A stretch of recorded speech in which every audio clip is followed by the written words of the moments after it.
Welcome back to The Explainer. Today we're diving into something absolutely fascinating and honestly a little bit wild. We're going to take a really structured, objective look at a highly specific piece of esoteric literature that's all about extraterrestrial defense. Whether you're a longtime follower of UFO lore or just someone who loves a truly unique spiritual narrative, this analysis is going to break down a remarkably unusual approach to alien encounters. So let's just jump right in. Now, I want you to really think about this core dilemma for a second.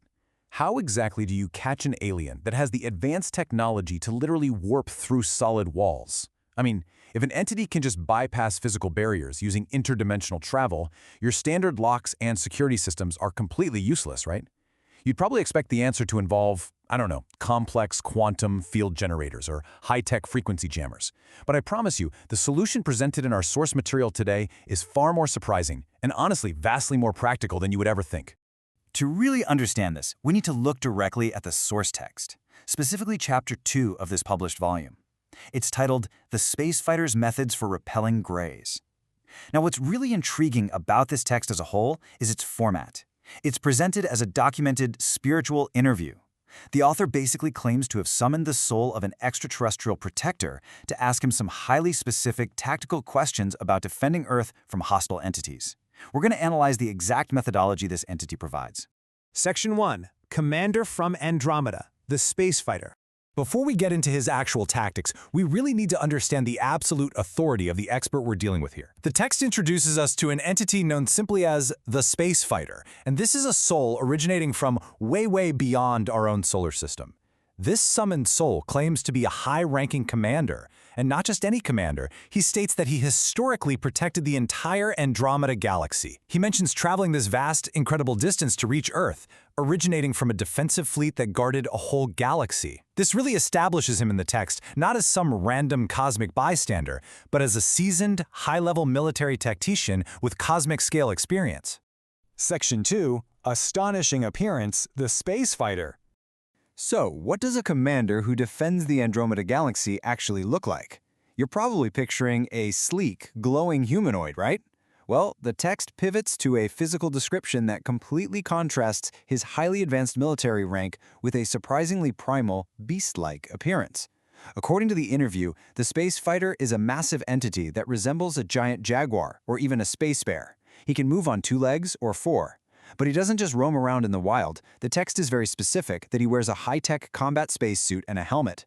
It's described almost like a variation of a superhero suit, but completely adapted for a giant, jaguar-like warrior. It is a highly specific and honestly, striking visual. And this builds directly into his combat capabilities, which read almost exactly like a loadout from a sci-fi video game. The text details that he uses machine gun-style ray guns and shotguns to stun his opponents. But my absolute favorite detail? His use of trawl nets. He literally describes physically casting nets to capture and reel in aggressive reptilian aliens. On top of that, his helmet is equipped with 3 voice-activated mini-missiles, 1 right in the center and 2 on the sides. He is heavily armed for highly physical, tactical captures. Section 3. Earth Defense History, Ancient Visitations. Now, the Spacefighter is certainly not a newcomer to Earth. The source material claims his history here is extensive, stating he's been reincarnating or visiting since the ancient eras of Mu and Atlantis. Get this, during the Atlantis era, he even claims to have been involved in rocket development. He later spent time protecting ancient Egypt. But the most crucial era for our explainer today is his time in the ancient Andes, because it was here, the text notes, that he earned the very specific title of the Master Catcher of Greys. This perfectly sets up our main topic, his specialized expertise in dealing with these particular alien intruders. Section 4. Greys' Infiltration and Their Weaknesses. And that brings us to the actual threat. The Greys are described in the text as a persistent nuisance, but their advanced technology creates a very specific problem for humanity when it comes to keeping them out of our homes. On one hand, you have the Greys' technology. The text explicitly states they don't use doors. They use warping technology to slip right through walls. You would think you need equally advanced tech to stop that, right? But the Spacefighter's countermeasure relies on a stunningly simple behavioral observation. He notes that despite their ability to warp out of pure habit or spatial orientation, they still typically choose to enter a room through the physical location of a window. He predicts their physical entry routes rather than trying to counter their warp technology. The Spacefighter's attitude towards all of this is just fascinating. He states, they are quite foolish. Just like fish, if you set a trap, they get caught in it. There's this distinct deadpan confidence here. He doesn't view these technologically advanced aliens as insurmountable cosmic horrors at all. He literally views them as predictable pests. If you understand their habits, you can catch them just like you would catch a fish. Section 5. Operation Roach Motel, Setting the Trap. This leads us right to the climax of this explainer, the highly practical, real-world advice the spacefighter provides for catching a gray alien in your own home. Prepare yourself because the solution is aggressively low-tech.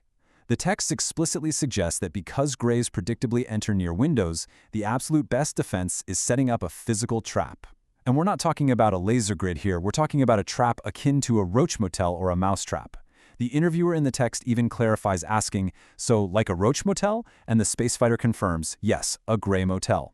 The logic presented is that once they materialize near the window, their physical forms can simply get stuck in a well-placed, sticky physical trap. It is a stunningly mundane revelation for such a cosmic problem. Section 6. Ultimate Repellent, the Teru Bozu method. But catching them is only half the battle. We now have to introduce the final, somewhat macabre step in the spacefighter's guide. What exactly do you do once you actually have a gray stuck in your sticky trap? Let's break down the complete capture process methodically. Step 1. You predict the entry route. Step 2. You place your gray motel trap. Step 3, and this is treated with complete objective seriousness in the text, you capture the alien, dry it out into a mummy, and hang it up as a warning. Yeah, it is a fascinating escalation from household pest control to full-blown psychological warfare. The exact rationale from the source text is incredibly specific here. Why dry it out? Well, the spacefighter explains that if left as is, the captured biological entity will rot and emit a terrible smell. So, for sure, you must dry it. Then, he compares the next step to a farmer dealing with crows. By hanging the dried entity near the window, much like a traditional Japanese Teru Bozu weather doll, or hanging a crow to scare other crows, it terrifies the other brays. Word spreads, and they are frightened into staying away from your home permanently. Which brings us to our final takeaway. We've just explored a text where an Andromeda Galaxy commander in a jaguar suit advises using roach motels and mummification to fight interdimensional beings. It leaves us with a really provocative thought. If allegedly advanced extraterrestrials can be thwarted by the simple logic of household pest control and agricultural scarecrows, what does that say about our understanding of cosmic threats? Are the greatest defenses in the universe truly just the simplest ones? It's a delightful paradox presented by this source material, and one that is absolutely going to change the way you look at the window in your bedroom tonight. Thanks for joining me on this explainer, and keep questioning the unknown.